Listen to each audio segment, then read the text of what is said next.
Next teller is Arlyn Hackett, and Arlen will be coming on board in just a moment there. Hi, Arlen. Hello. Hello. Happy evening Yes. as night is falling. Yes, it's Yes. dark now. Arlen is a well-known chef, and he specializes in healing menus for healing diets. And he once in a while will tell a story from the Midwest of his childhood, and it always tickles me. So tonight he is telling old chef learns new tricks. And Arlen loves telling personal stories, and this one is quite personal. Thank you, Arlen. Thank you, Mindy. You know, one of the best things about being a chef is you have no trouble getting attention.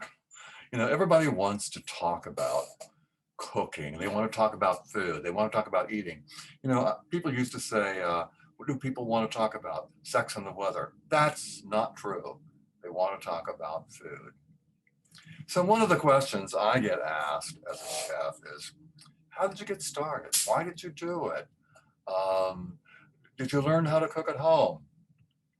Well, it's hard to know how I really got started, but there is a story I want to tell briefly that might have kind of been an impetus for getting me going.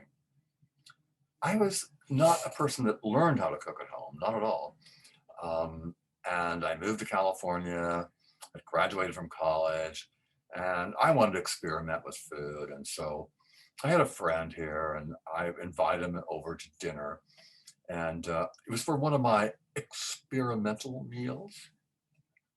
I'll always remember this because he kind of sat there very dignified. He seemed to be okay, but he never said anything. So, you know, I didn't know if he liked the food or didn't like the food. Well, about 3 days after this experimental dinner, we were out for a happy hour cocktail. And Doug said to me, your food is kind of like a cross between Julia Child and the Marquis de Sade, one for technique and the other for effect. I decided it was probably a good idea that I start taking cooking classes, which I did. It was one class, and then it was another class, and more classes, and more classes. And eventually, I decided that food was my passion. I wanted a career in food. And what happened is I learned to really get into it. I became a chef.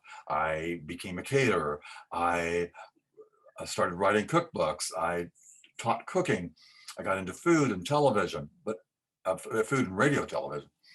And that was my passion. So for 40 years, I've been about food. And then one day, you know, you get tired of standing and all that, and I decided to retire. Well, that was interesting. You know, I kept doing little jobs of doing some catering, doing occasional teaching, and that was very pleasurable for me. And I enjoyed entertaining at home. And then along came COVID, the pandemic. And that was a shocker for me because it was kind of like I no longer had an experience of sharing meals. It was just Miguel and I. Now, I became crazy like everybody else in America. I started cooking and baking and doing all this stuff. Now, it was kind of crazy. It was kind of weird for me because I couldn't go out and pick, you know, fresh produce because I love to do that and select the kind of meat you want. And I also, in all of that, I kind of like had to get used to this ordering thing, and you didn't get what you wanted and there weren't things. And then I really discovered Amazon. Amazon could get me sauces and spices from anywhere in the world. And that really kind of cemented a kind of a passion for what was going on. And it was exciting. And then things changed. Yes, I was an old chef learning new tricks, but here was the pandemic. And when that came, there was that period, it was kind of like in May, when the president came out and said, we can't be closed down, we can't be shut down, we can't have the economy shut down. We have to reopen, and we've got to get rid of masking, and we've got to get rid of, of social distancing. Oh, then, people got on a bandwagon. And the lieutenant governor of Texas came out and said, we must accept sacrifices. And since older people are the most vulnerable, perhaps that older people should accept dying for the sake of the economy. I don't know what the hell I felt. It was kind of like, are you asking me to die? Do I have a worth? I'm a man of 76 years old. Is my life over? Is it gone for me? So I pondered this a bit, and then I decided, okay, I'm going to fight fire with fire. I started doing research, and I said, okay, are we looking really at saving the economy by letting old people die? Or are we going to talk about letting old people save the economy by living? And that's where I started. Now, there's something going on at home at that time that made it complicated. Miguel was diagnosed as a diabetic, and I was learning, wow, my profession was dealing with cooking for cardiac patients, for diabetics. I did that in my teaching. So it was suddenly like, I felt like, hey, I knew what I was doing. It was kind of like I had a job again. I could do something that really meant a lot to me. So it was exciting. I was ready to go with it. Now, what happened next is I thought, okay, to fight fire with fire, let's do a little research. So I looked into some statistics. First of all, do you know that 33% of the US population between the ages of 65 and 74, 33% of those persons are working. They're not retired, they're working. Did you know that 10% of American school teachers, that goes from kindergarten through high school, 10% of them are over age 65. And that represents 457,000 American teachers over the age of 65. Did you know that 20% of the active physicians in this country are between 69, between 60 and 69? Did you know that 10% of the active physicians in this country are over age 70?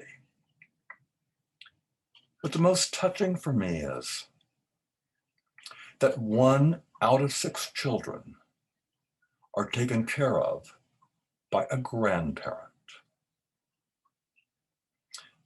And if we're going to talk about supporting the economy, those grandparents save $6 billion a year by doing that to keep from the children from having to go into foster care services. Okay, I could go on, but my righteous anger took a turn.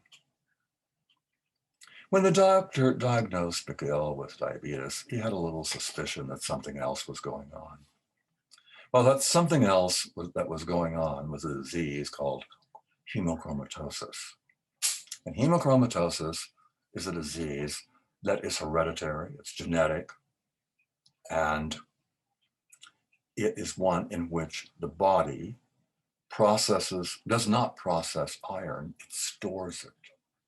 And after a time, what happens is the only treatment, it's not curable, but the only way you can manage it is you have to have phlebotomies and have blood drained from the body.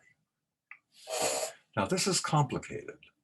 I was used to dealing with cardiac care and I was used to dealing with diabetes. And suddenly we got this whole issue of iron thrown in because the body is storing iron.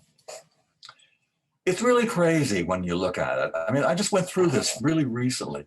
I look at a label and I see that a simple pancake mix, it's made with iron fortified flour. It's made that buttermilk pancake mix, the dried buttermilk is also iron fortified. So compared to just a regular whole wheat pancake, it means that you could have 3 to 4 times more iron than just that pancake. So it took me a while to really digest this. And then something happened. I didn't feel retired anymore. I felt like I had a new life. I had an energy. This was something about, I was doing something that made me feel valuable. It was like I had something that I belonged to. It was a part of my passion and a part of my life. Now, it's really a lot easier to become passionate about something that you're doing when you know that it's for someone you care a lot about, that you care about deeply. That makes it easier. So I look at myself and I am saying, well, I'm kind of an old chef has learned a few new tricks. I've learned how you use fruit infused vinegars that are fruit infused, how you can use some really specialty ingredients and create flavors. Not just having food that's safe to eat, but food that is delicious and that you care about. I think maybe what I should do is write another cookbook. Now I'm trying to figure out what shall I call it. Should I call it in the kitchen with Julia Child and the Marquis de Sade? I don't think that'll work. But I think I shall have a lot of fun doing it. Thank you. Thank you so much, Arlen. I'm still chuckling. And you touched on a genre of stories that I love, which is in folk tales, myths, that the older folks, or a particular older folk by edict of the higher ups of the rulers, are about to be sentenced to some sort of death, and that by their ingenuity and some secret means unseen, they prove their worth. And you tapped into that so beautifully. Thank you, Arlen. What a pleasure.